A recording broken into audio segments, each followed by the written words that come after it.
Depois vim para Xangai, que é uma cidade que é incrível, que eu fiquei muito... Que às vezes eu e minha esposa, a gente pensa em ter um outro filho aqui.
Dengarkan ini baik-baik. Tahun 2017, di usia 25 tahun, di puncak karirnya di Eropa, mengenakan jersey biru kebanggaan Chelsea. Gaji mingguan di Liga Primer sudah fantastis. Dia adalah playmaker elegan, the next kakak dari Brazil, dengan 38 gol dan 30 assist dari 203 penampilan untuk The Blues. Statistik yang solid.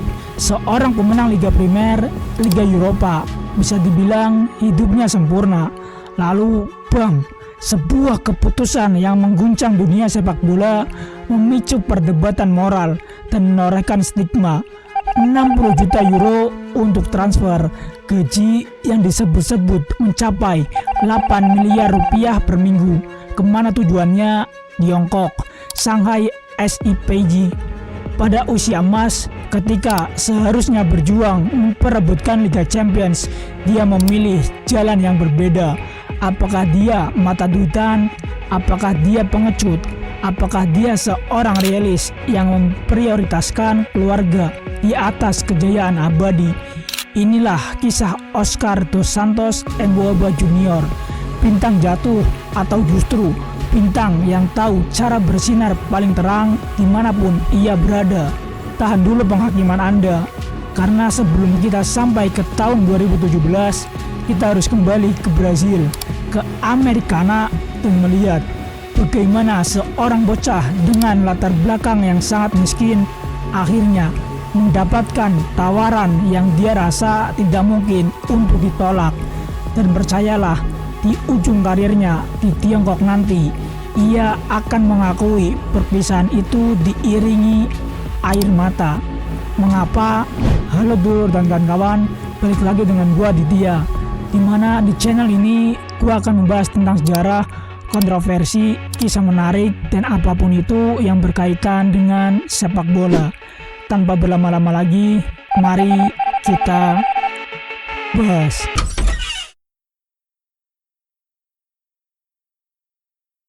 Kita harus mulai dari akarnya. Americana, Sao Paulo, kota kecil di luar metropolis besar, tempat Oscar dos Santos Emboaba Junior lahir pada 1991. Latar belakangnya khas Brazil, miskin, perjuangan, namun penuh impian. Oscar adalah seorang anak yang harus tumbuh cepat. Ayahnya yang juga seorang pemain sepak bola amatir meninggal dunia dalam kecelakaan mobil saat Oscar masih sangat kecil. Tragedi ini menjadi beban dan motivasi terbesar bagi ibunya, Sueli, dan akhirnya bagi Oscar sendiri. Setiap tendangan, setiap dribble adalah untuk mengubah takdir ibunya. Ia masuk Akademi Sao Paulo FC, salah satu pabrik bakat terbaik di Amerika Selatan. Di sana ia diasah menjadi meia atacante, gelandang serang yang elegan. Ia punya patch yang bagus, tapi visi bermain dan kontrol bolanya yang membuatnya menonjol. Dia tampak seperti seorang aristokrat di tengah lapangan lumpur. Debutnya terjadi pada 2008. Ia adalah wonderkid yang dielulukan, tapi kemudian drama dimulai. Ingat, drama legal akan terus menguntitnya. Saat berusia muda, Oscar atau lebih tepatnya perwakilannya menandatangani kontrak. Namun dia merasa dicurangi, kontrak yang tidak adil di mata keluarganya. Dia mengambil keputusan besar, mencari keadilan di pengadilan. Ini bukan tentang klub mana yang terbaik, ini tentang memperjuangkan haknya di awal karir. Tahun 2010, Oscar memutuskan untuk pindah ke rival, Sport Club Internacional di Porto Alegre. Sebuah transfer yang seharusnya berjalan mulus berubah menjadi perang hukum habis-habisan antara dua raksasa Brazil. Sao Paulo menggugat. Mereka menuntut kompensasi dan bahkan hak kepemilikan atas Oscar. Situasi ini menjerat karirnya selama hampir 2 tahun. Bayangkan, seorang talenta emas harus sering absen dari lapangan karena ada surat panggilan pengadilan, bukan panggilan dari pelatih. Kasus ini begitu serius hingga pada tahun 2011 ketika ia dipanggil ke timnas U20, nasibnya terombang-ambing. Pelatih timnas Brazil, Mano Menezes, sempat cemas Oscar tidak bisa bermain di level internasional. Ini adalah momen krisis psikologis yang mendalam bagi pemain muda. Dia harus bermain bagus untuk mengabaikan kekacauan di luar lapangan, dan dia melakukannya. Akhirnya pada Mei 2012, tepat sebelum Olimpiade, kedua klub mencapai kesepakatan. Oscar bebas, tapi dia sudah teruji mentalnya. Semua drama dan tekanan itu meledak di Piala Dunia U20 FIFA 2011 di Kolombia. Disitulah Oscar benar-benar memperkenalkan dirinya ke panggung global. Final, Brazil melawan Portugal. Pertandingan berjalan alot, skor 2-2 di waktu normal. Portugal adalah tim yang sangat disiplin. Siapa yang menjadi pembeda? Oscar. Dia mencetak 3 gol. Gol ketiga di masa perpanjangan waktu adalah gol kemenangan 3-2 untuk Brazil. Statistik terukir, dia menjadi pemain pertama dalam sejarah Piala Dunia U20 yang mencetak hat-trick di babak final. Bukan Neymar, bukan Ronaldinho. Oscar yang memegang rekor itu. Pundit Brazil saat itu menggambarkannya. Dia bermain dengan kepala tegak seperti kakak. Dia tidak punya kecepatan Ronaldo, tapi dia punya otak Zidane. Pujian yang membandingkannya dengan legenda Eropa. Momen di Kolombia itu mengakhiri masa remaja dan mengawali karir profesionalnya. Semua klub top Eropa termasuk Chelsea saat itu sudah mengirim scout. Mereka tidak hanya melihat gol, mereka melihat ketahanan mental seorang pemain yang bisa tampil cemerlang di tengah badai hukum. Keberaniannya untuk melawan klub besar di Brazil adalah sifat yang sama yang akan dia gunakan 5 tahun kemudian untuk mengambil keputusan kontroversial yang akan mengubah peta keuangannya selamanya. Tapi sebelum itu, ia harus menaklukkan Stamford Bridge.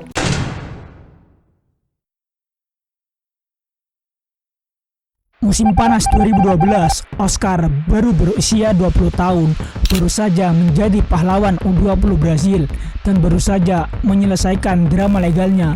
Chelsea datang, 32 juta euro. Itu adalah investasi besar. Chelsea bukan sekedar membeli bakat, namun membeli masa depan.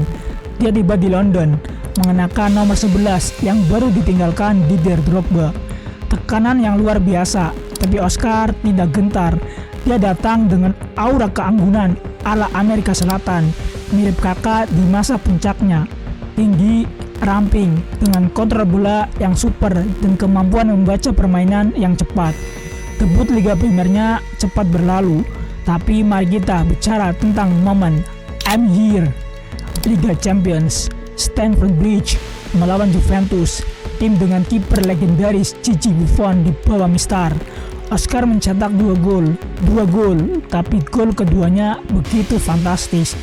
Dia menerima bola di tepi kotak, berputar, mengecoh Andrea Pirlo, Pirlo, dan melepaskan tembakan melengkung yang bahkan membuat Buffon hanya bisa terdiam dan melihat bola bersarang di sudut atas gawang. Gary Cahill, rekan setimnya, pernah bilang, gol itu adalah pernyataan ketika seorang anak muda bisa melakukan hal seperti itu melawan Buffon. Anda tahu, dia adalah sesuatu yang istimewa. Itu seperti sihir Brasil.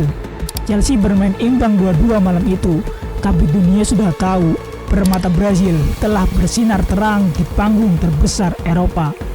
Oscar segera menjadi bagian dari The Three Amigos di lini serang di belakang penyerang tunggal. Hazard di kiri, Mata di tengah, Oscar di kanan. Atau seperti yang sering terjadi di bawah Rafa Benitez dan kemudian Jose Mourinho, Oscar menjadi nomor 10 klasik, penghubung lini tengah dan serangan. Musim 2013-14 di bawah Mourinho yang kembali, ini adalah era keemasan Oscar.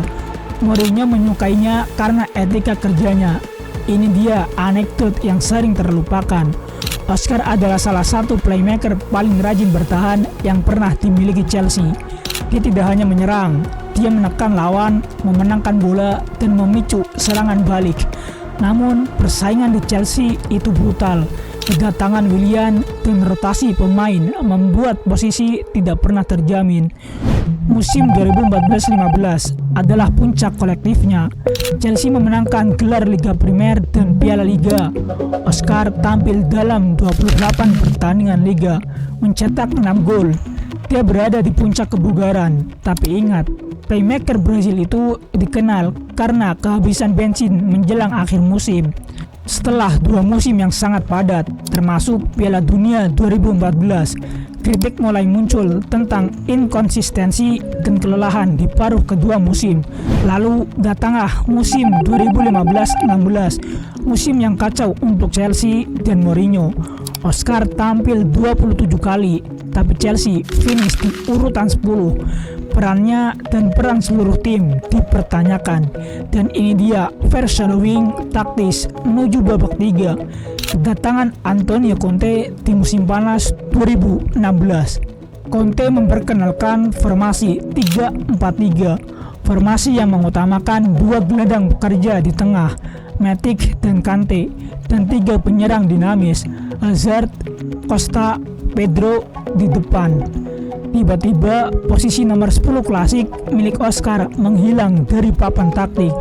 Dia mencoba bermain sebagai salah satu dari 2 gelandang tengah, tapi dia tidak memiliki fisik dan disiplin posisi seperti Kante. Dia mencoba bermain sebagai salah satu dari trio penyerang, tapi dia tidak memiliki kecepatan eksplosif seperti Hazard. Di paruh pertama musim 2016-17, Oscar hanya bermain 9 kali di Liga Primer, sebagian besar dari bangku cadangan. Statistik yang mengerikan untuk pemain berusia 25 tahun di puncak karir. Oscar kemudian mengakui, "Saya sempat merasa frustasi. Saya tahu saya harus berjuang, tapi saya juga tahu Conte memiliki ide yang berbeda. Dia ingin saya menjadi pemain yang berbeda. Itu adalah konflik taktis. Pada usia emas, ia terpaksa menghadapi kenyataan pahit. Dia tidak lagi cocok dengan taktik modern Chelsea. Klub tidak menawarkannya kontrak baru. Mereka tidak berjuang untuk mempertahankannya." Saat itulah, di tengah keputusasaan taktis ini, gemuruh uang dari Shanghai datang. Itu bukan hanya uang, itu adalah jalur keluar yang bermartabat dari bangku cadangan. Dan dengan 60 juta euro di atas meja, baik Chelsea maupun Oscar, tak ada yang bisa mengatakan tidak. Jalan pintas itu resmi dibuka.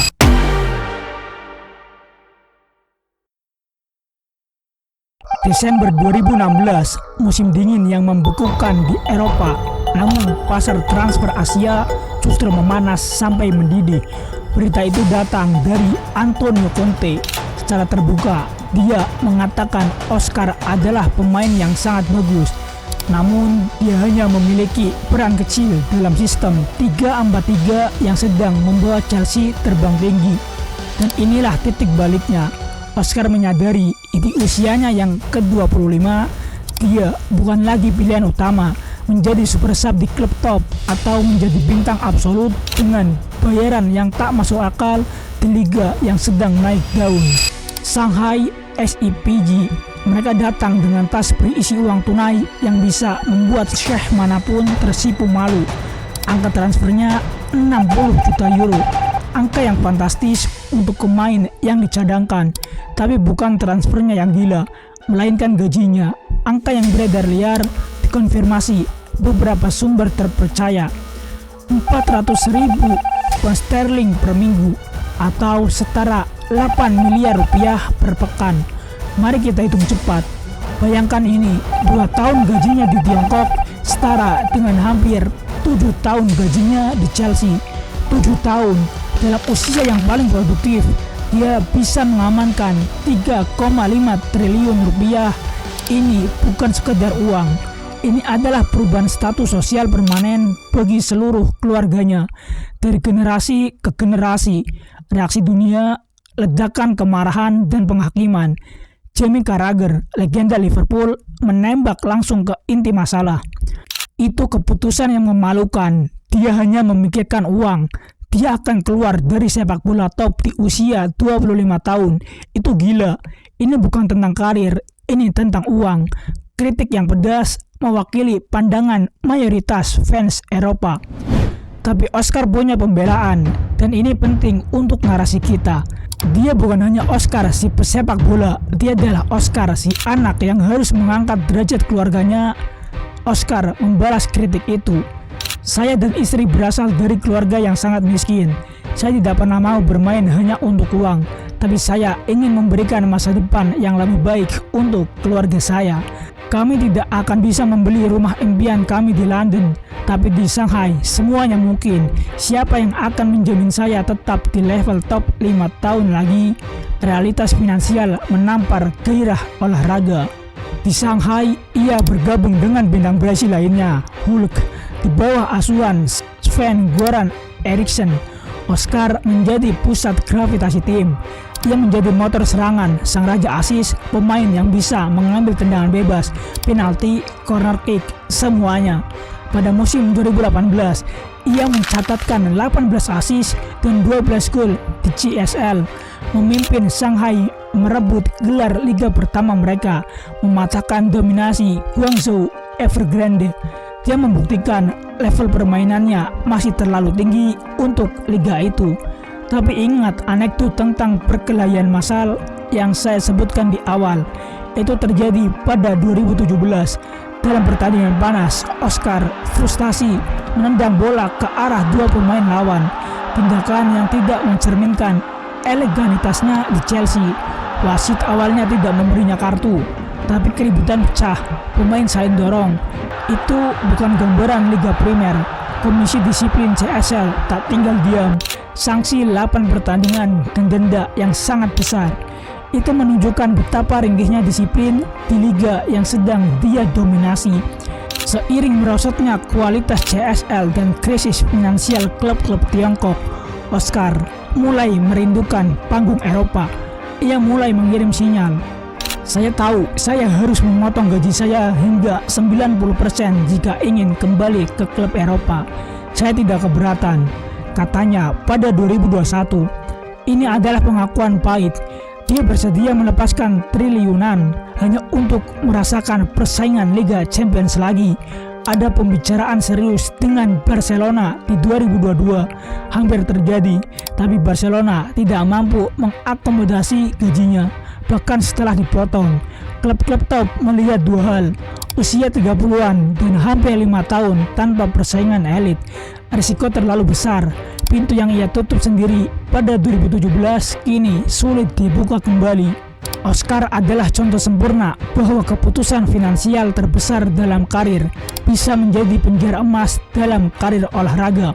Ia kaya raya, sangat kaya, tapi ia kehilangan 5 tahun terbaiknya di mata dunia. Dan di balik uang triliunan itu ada penyesalan kecil, karena tidak lagi diakui sebagai salah satu playmaker terbaik dunia.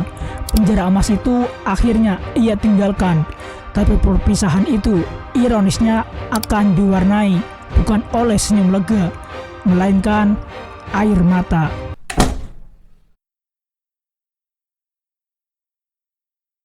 Tujuh tahun, 248 penampilan, 77 gol, dan 141 assist di Shanghai. ia sukses meraih 3 titel Liga Cina dan beberapa piala domestik. Tetapi semua dongeng, bahkan yang dibayar dengan triliunan, harus berakhir. Menjelang akhir kontraknya Desember 2024, ia mengakhiri petualangannya di Tiongkok. Dan kali ini alasannya adalah keluarga, bukan uang. Kami tidak bisa tinggal di sini selamanya. Ibu saya semakin tua, saudara perempuan saya juga sudah punya bayi. Kami ingin lebih dekat dengan rumah, ungkapnya. Momen perpisahannya dengan supporter Shanghai, ia menangis. Benar, pemain yang dicap mata duitan ini pergi dengan linangan air mata. Pada usia 33 tahun, Oscar akhirnya kembali ke tempat ia memulai, Sao Paulo. Ia kembali secara gratis ke klub yang pertama kali membawanya ke dunia profesional. Lingkaran karirnya tertutup. Jadi, apa warisan Oscar? Apakah dia pemain hebat yang mengorbankan kejayaan abadi demi kenyamanan finansial? Atau dia adalah seorang realis yang melihat dirinya terpinggirkan di Chelsea dan mengambil keputusan bisnis yang sempurna untuk keluarganya?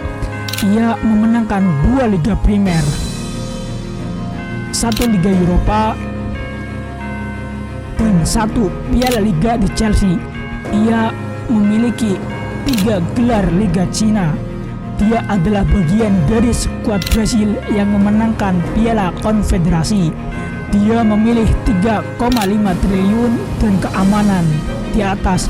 Mungkin 5-6 tahun tambahan di puncak Eropa tanpa jaminan trofi. Dalam dunia sepak bola modern yang serba komersial, pilihan Oscar adalah cermin yang paling jujur. Dia memilih menjadi raja di Tiongkok daripada menjadi pemain pinggiran di Eropa. Kisah Oscar adalah tentang prioritas, tentang batas tipis antara gairah dan realitas. Dari kemiskinan di Americana, hat-trick di final dunia, keajaiban di Stamford Bridge, hingga triliunan di Shanghai.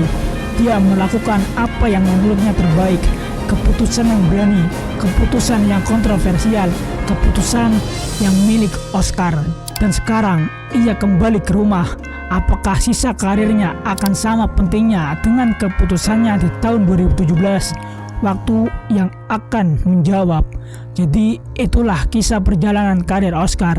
Bagaimana menurut kalian? Tulis di kolom komentar. Jangan lupa like, share, and subscribe agar tidak ketinggalan kisah-kisah menarik lainnya. Sampai jumpa di video berikutnya.